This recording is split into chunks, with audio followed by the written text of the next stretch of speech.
Bonjour et bienvenue dans cette vidéo où on va apprendre à faire en très peu de temps un jeu de plateforme de base avec la LibLapin.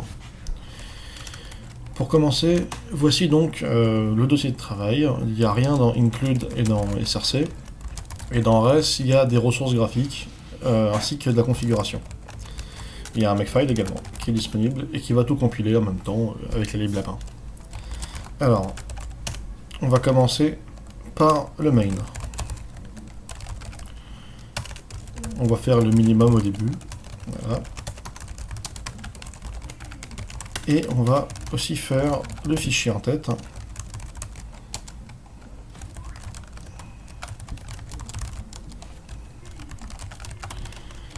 Voilà. Ensuite, on définit la structure qu'on va passer à tout le monde, à toutes les fonctions de la LibLapin. Dedans, on place notre fenêtre.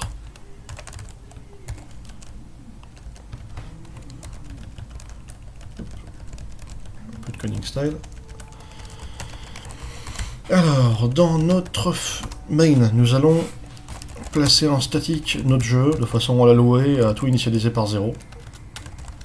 Sans avoir besoin d'en faire quoi que ce soit. Bon, c'est pas forcément super, mais pour les petits jeux, c'est pratique, c'est rapide, il n'y a pas de temps de développement à faire.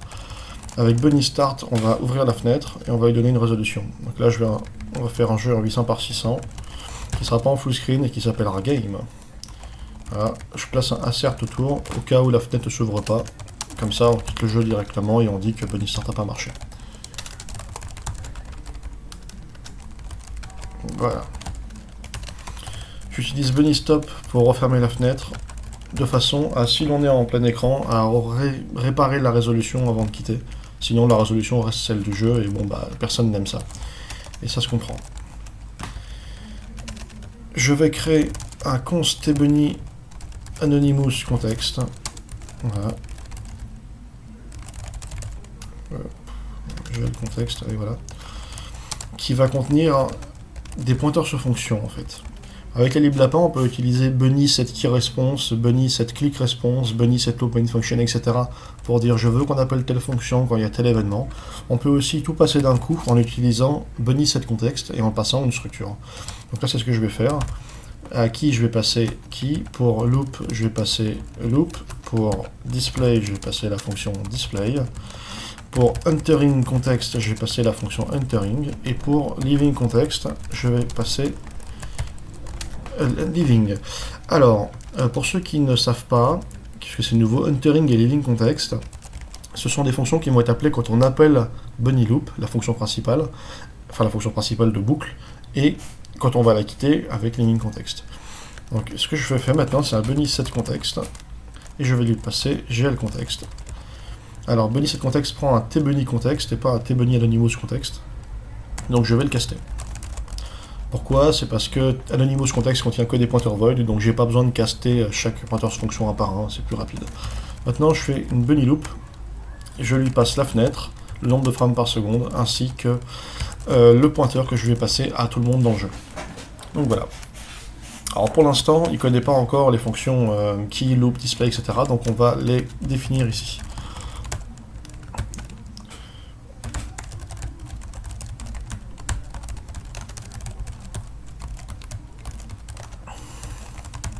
Alors pourquoi je suis obligé de caster si je fais un T Bunny Context? C'est parce que les fonctions de la LibLapin attendent void étoile comme troisième paramètre de key par exemple, et moi je vais passer le bon type directement. Pour pas avoir à caster à l'intérieur, donc je fais ça comme ça, j'ai qu'un cast à faire, c'est mieux.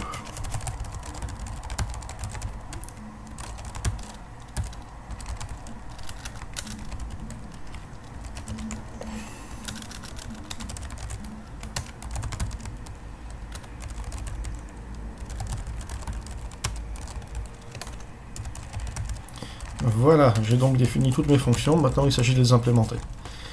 Je vais implémenter key, qui va pas faire grand chose, il va juste quitter si on appuie sur échappe.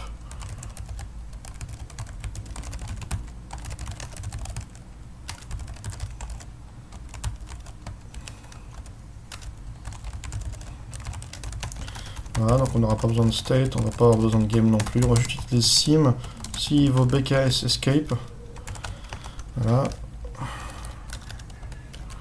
on va dire quitte, tout s'est bien passé. Sinon, on continue.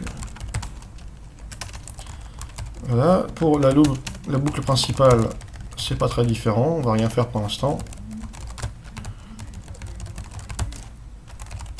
On va juste dire qu'on n'utilise pas game et qu'il faut continuer.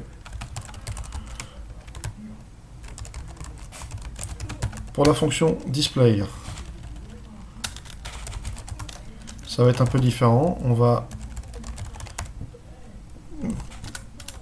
mettre la fenêtre entièrement rose. Tiens, on va pas la mettre rose, on va la mettre aléatoire pour changer. Voilà, et on va l'afficher. Voilà. Pour entering,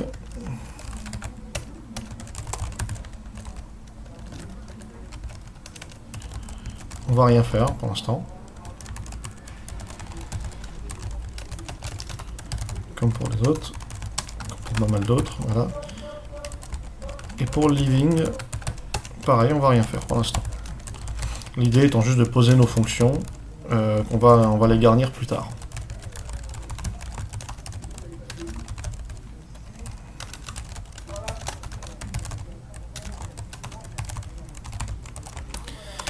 Voilà, on va vérifier si ça compile. Ça compile pas. Pourquoi ça compile pas?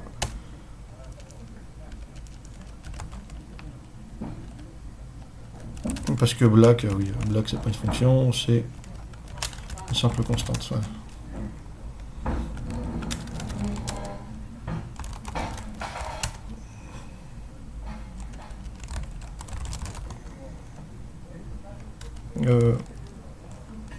Il dit que j'ai pas fait loop. J'ai oublié de faire loop. J'ai oublié de faire loop. Ouais. Je me semblais l'avoir fait, mais...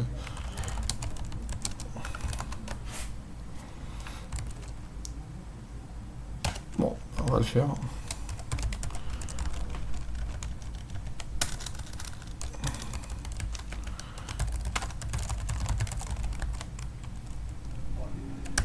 Voilà. Donc maintenant j'ai ma fenêtre qui va s'ouvrir et qui va clignoter toutes les couleurs.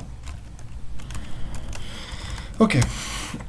Maintenant qu'est-ce qu'on va faire? On va commencer par charger les ressources dont on a besoin pour faire le jeu. Donc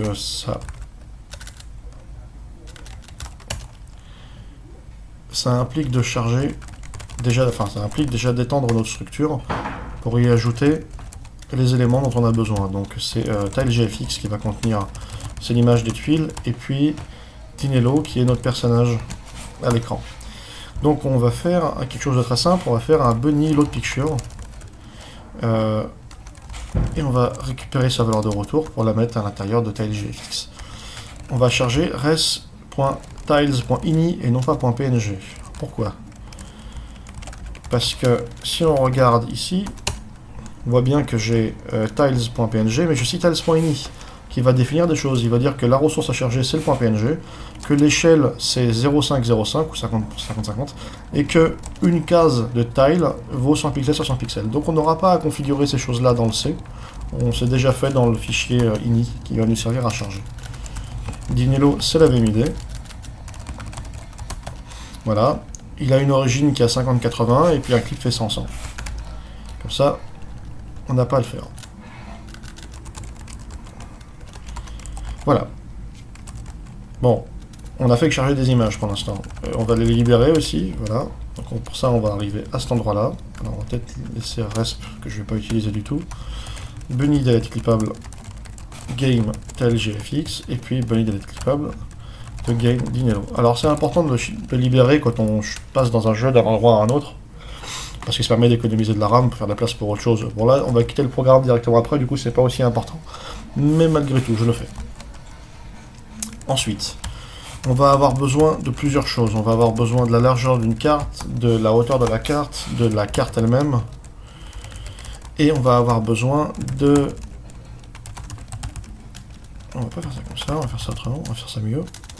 T-bunny position size. Et T-bunny position player. Et T-bunny position camera. Ok. Donc on va charger la carte. Je déclare un tBunny configuration level. Voilà. tBunny configuration data. tBunny configuration case. Et un itérateur. Enfin un index. Alors on va commencer par charger le fichier bunny load configuration. On lui passe le format qu'on va utiliser, c'est ini. On lui passe level.ini qui contient un autre niveau. Je vais vous le montrer en le mettant en dessous. Level.ini, voilà, c'est ça. Ça c'est la carte, le tas de 1, 2 et 3. Et on va lui passer nul, parce qu'on ne veut pas qu'il charge, qu'il enrichisse une configuration existante, on veut juste qu'il en crée une nouvelle. Voilà, donc on ne lui en passe pas une précédente, on ne lui en passe pas du tout. Donc voilà, j'ai chargé donc, un fichier de configuration en ini, le fichier qui est en dessous. Maintenant je vais chercher à récupérer le champ data qui est dans layer, qui contient le tableau qui est le tableau en fait, le tableau de valeur. Pour ça je vais faire un bunny configuration go get node, je lui passe level et je lui dis que je veux aller à layer.data. Donc là j'ai layer.data dans data. Ensuite je vais faire une boucle for i égale 0 jusqu'à case qui vaut bunny configuration get case de data et de i. Donc on va récupérer la case, on fait en fait data crochet i si on veut. Voilà, donc tant que ça c'est différent de nul, donc tant qu'on n'est pas arrivé au bout, j'avance. On va faire quelque chose ici. On va en fait faire bunny configuration get int à partir de case. On va stocker la valeur dans game level crochet i et on va quitter si ça charge pas alors que ça aurait dû. Voilà, bon sauf que là pour l'instant j'ai pas encore game level i, mais c'est pas grave, on va bientôt l'avoir. Parce qu'on va faire un bunny configuration go get de level. On va stocker le tout dans game size.x. Et l'information, elle va venir de header.dwift crochet 0. Crochet 0, parce que tous les champs ini sont des tableaux, et donc Wift égale 40, ça veut dire que la case 0 contient 40. Voilà. Donc là, j'ai l'information, enfin j'ai récupéré les informations qu'il me fallait. Maintenant, je vais faire une allocation. Voilà. Bunny malloc game size.x fois game size.y fois sizeof de étoile game level pour créer mon tableau. Voilà. Et donc j'ai mon tableau, donc là je charge tout, hop on y est. Qu'est-ce qu'il me reste à charger? Il me reste à charger la position du joueur, c'est start post dans layer. Je vais juste récupérer ça. Voilà. Et on va faire layer.startPost0 et layer.startPost crochet 1 pour récupérer les deux. Et ici c'est player.x et player.y. Caméra n'est pas encore initialisée, on va faire ça tout de suite. GamePlayer.x moins la moitié de l'écran. Donc GameWin buffer.dwif divisé par 2, voilà. Et 8. Et donc on va avoir une caméra qui place le personnage au centre de l'écran. Donc voilà, là on a tout qui est chargé. Et on n'a plus qu'à décharger du coup bunny delete configuration. On va décharger le level qui ne nous sert plus à rien. Voilà. Et dans living, on va faire un bunny free de game level.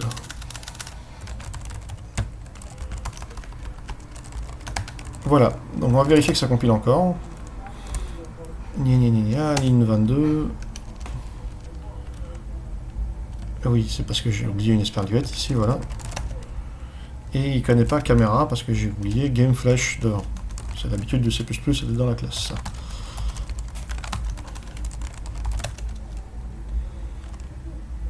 Ok.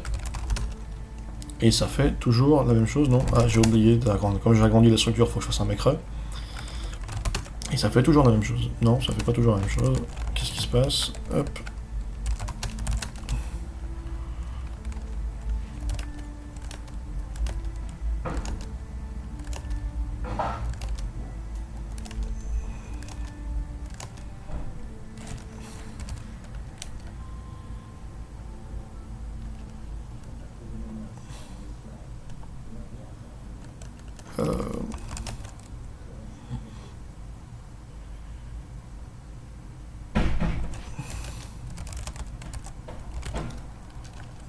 C'est parce que j'ai changé la configuration ici, voilà. Et qu'il fallait me faire avant de parcourir le tout. Voilà. On était où? À vérifier que ça marche toujours. Voilà, ça marche toujours, donc. Parfait. Maintenant, qu'est-ce qu'on fait? Ben maintenant, il faut tout simplement afficher. Donc on va dans Display, la fonction, et on va se placer entre le Display et le Clear. On va avoir besoin de variables en plus, alors on va créer un tBunny position v par exemple, for v.y égale 0, v.y inférieur à... on va en créer deux en fait, on va créer un t pour tuile et un p pour pixel. Voilà. On va faire p.y est égal à gamecam.y. Non. Bon, on verra ça plus tard. Game.size.8, voilà, t.y. Et pour x, donc là on va parcourir toute la carte. C'est pas du tout une bonne solution au sens où plus la carte est grande, plus c'est lent. Il vaut mieux partir de la gauche de l'écran et donc calculer où est la gauche de l'écran sur la carte. Et pour aller plus vite, je vais faire ça comme ça. Alors voilà. Donc là, on part de la gauche et on arrive sur toute droite. Donc qu'est-ce qu'on fait? On a TileGFX qu'il faut positionner à l'écran. Alors sa position, en fait, ça va être t.y, t.x, pardon, en l'occurrence, fois game TileGFX clip width, je me fais voir à chaque fois, fois game TileGFX scale.x, voilà, moins cam de x. Et ensuite, en y, c'est le même principe.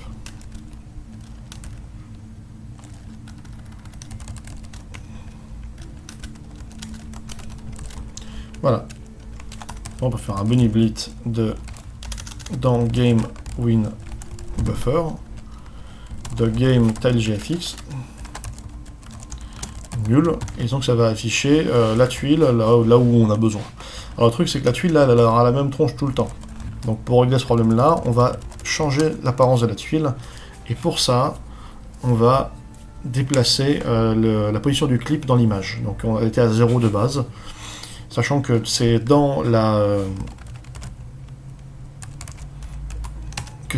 dans la carte qu'on a le numéro qui est bon.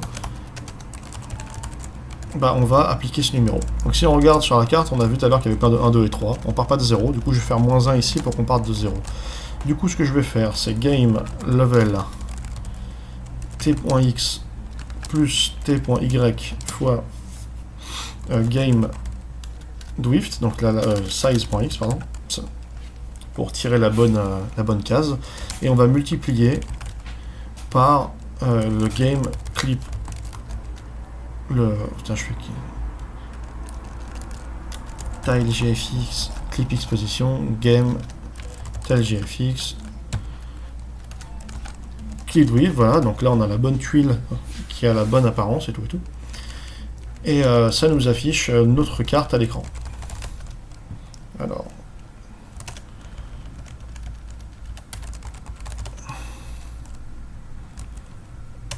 Size 8, oui.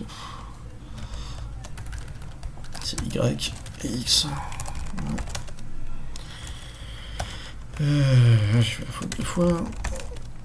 Voilà, Camix, j'ai oublié de mettre game devant.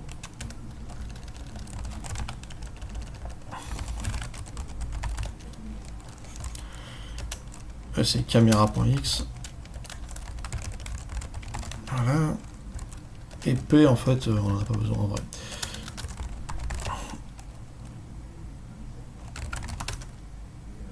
Voilà. Donc on a le coin en haut à gauche qui est apparu.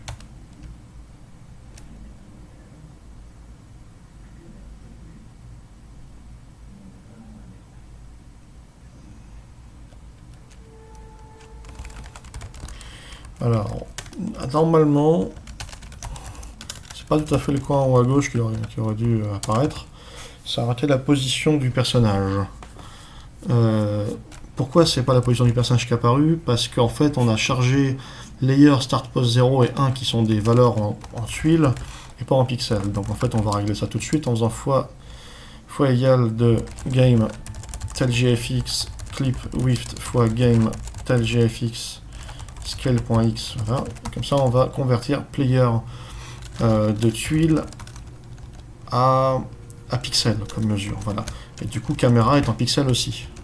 Tout comme game win buffer et 8. Donc voilà. Si je relance et que je lance, on va être bien ailleurs. Voilà. On est là, l'espèce de couloir en bas, là, c'est la position de départ du joueur. Alors, pour rendre ça un peu plus joli, je vais tout de suite retirer le rend. Maintenant, on va juste mettre du noir derrière. Voilà. Voilà, c'est mieux. Et maintenant, il s'agit de poser le personnage. Donc, pour poser le personnage, on va réutiliser le t-bunny position t. En fait, t de x est égal à game player.x moins game camera.x. Voilà. Et on fait un bunny blit dans game win buffer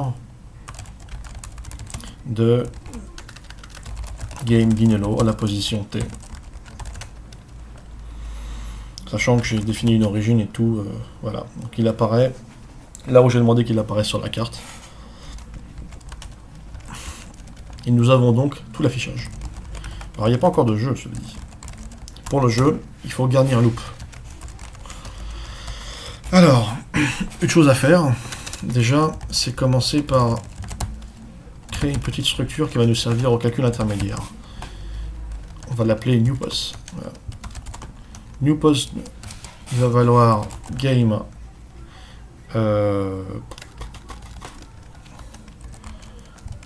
newPos va nous servir par exemple à contenir la nouvelle position en cas où la gravité s'applique. Par exemple, newPos.x va valoir game player.x, parce qu'a priori la gravité c'est sur l'axe des y. Voilà.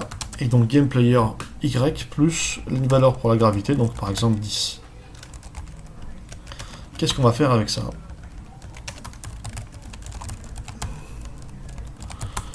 On va tirer de cette nouvelle position en pixel une position en tuile.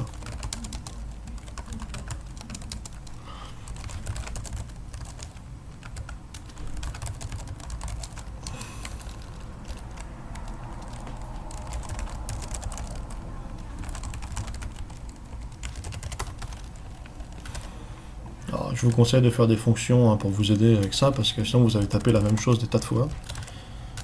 Voilà, donc là on a une position en tuile. On va vérifier si game level tilpos.x plus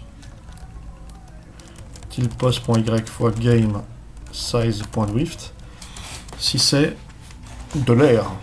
Si c'est de l'air, alors on va dire que game player.x est égal à newpos.x. Et pareil pour y. On va compiler ça. Oui, je vais avoir à chaque fois cette habitude. Et donc là, c'est raté. C'est différent, parce que quand c'est 1, c'est du sol. Voilà. On a notre gravité.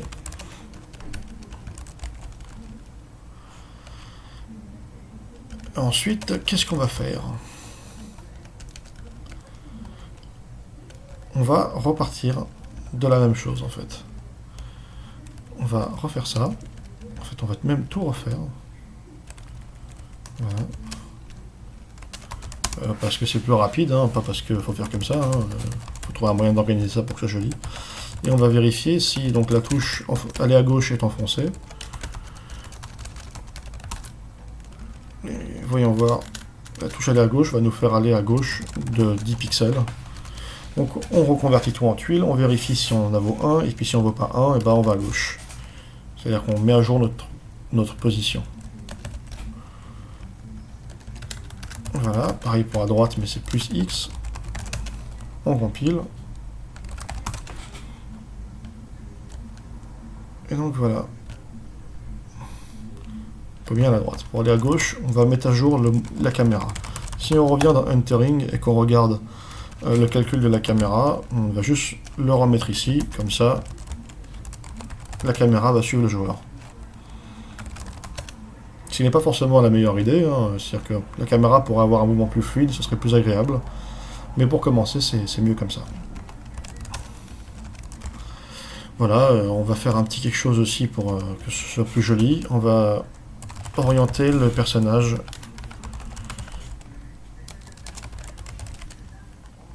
dans la direction où il va.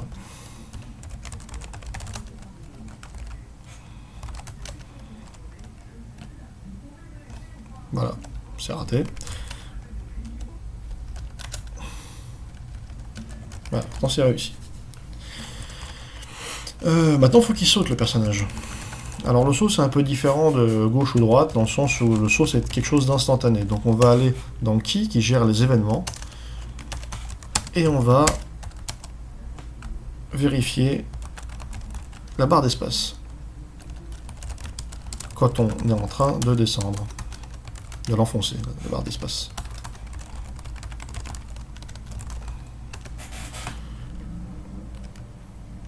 On va rajouter un champ saut ici. Et ce saut, on va mettre des conditions. On va dire qu'il faut que le saut soit inférieur à 1. Donc on a déjà fini de sauter en fait pour pouvoir ressauter. Et qu'on ait les pieds par terre. Alors les pieds par terre, on l'a déjà fait ici.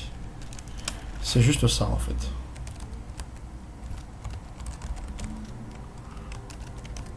Donc zut, je suis complètement raté. Voilà. Sauf que voilà, c'est pas. On va rien afficher ici.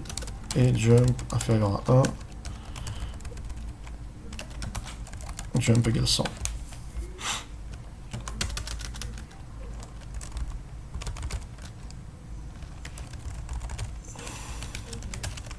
Et du coup, state et game, on s'en sert maintenant. Et c'est game jump.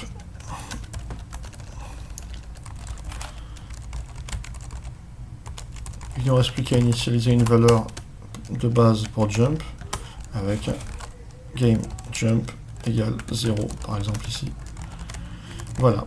Alors pour l'instant le saut il s'arrête jamais. C'est-à-dire qu'en fait on appuie dessus, on met jump à 100 et du coup on s'arrête jamais de sauter. D'ailleurs j'ai pas mis l'effet de jump mais du coup c'est ici game jump. Voilà. Pour arrêter l'effet du saut, je fais une multiplication par 0,9 par exemple, ou par une valeur à configurer. Pour l'instant je vais mettre 0,9 pour faire un essai.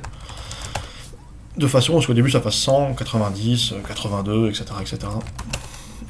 Et voyons voir. Et ça ne fonctionne pas.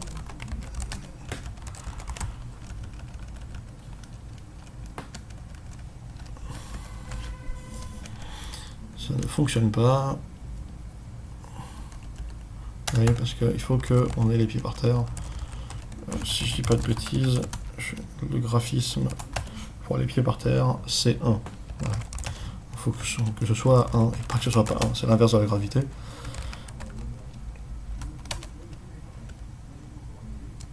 Voilà. Pour l'instant, on a un saut bien puissant. Voilà. Donc on va juste changer ça.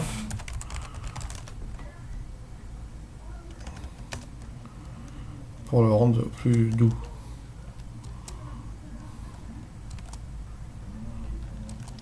Alors remarquez que la chute est fixe parce que je fais plus égale une valeur. Si je multipliais la vitesse de chute par un coefficient comme 1,1 par exemple, je pourrais tout à fait avoir une chute qui accélère. vous remarquerez aussi que le plafond, là, la collision se fait avec mes pieds. C'est parce qu'il faudrait rajouter une valeur, enfin un test en fait, qui vérifierait si ma tête a touché le plafond et pas juste mes pieds. Mes pieds sont... La collision avec mes pieds est présente parce que c'était le test pour la gravité, mais évidemment, ça suffit pas pour tester qu'on se cogne au plafond. Donc voilà. Donc là, on a un jeu de plateforme très basique, qui est largement améliorable. Par exemple, on peut changer la force de gravité, changer la force du saut, ou plein de choses comme ça. S'arranger pour que quand on tombe dans les pics, bah, on meurt ou on perd de la vie, etc., etc. Il y a plein de possibilités, mais en tout cas, la base logicielle est présente. Et donc, c'est la fin de cette vidéo. Vous pouvez retrouver ce code source, je vais le mettre en ligne en fait, donc il sera disponible sur Facebook, il y aura un lien Twitter ou YouTube, sur YouTube, qui mènera au site. Bon, vous l'aurez disponible. De plus, très bientôt, dans la lib lapin elle-même, parmi les exemples qui sont disponibles, vous pourrez télécharger un petit jeu de plateforme bien construit avec la lib lapin, qui ne sera pas beaucoup plus gros que celui-là, mais qui sera bien construit, c'est-à-dire exploitant des phénomènes, des aspects de la lib lapin particuliers, qui permettent de faire des jeux plus vastes, tout simplement, que des choses aussi primitives que celle-là. Donc voilà. N'hésitez pas à vous abonner et puis à aimer la vidéo. L'envie et prospérité.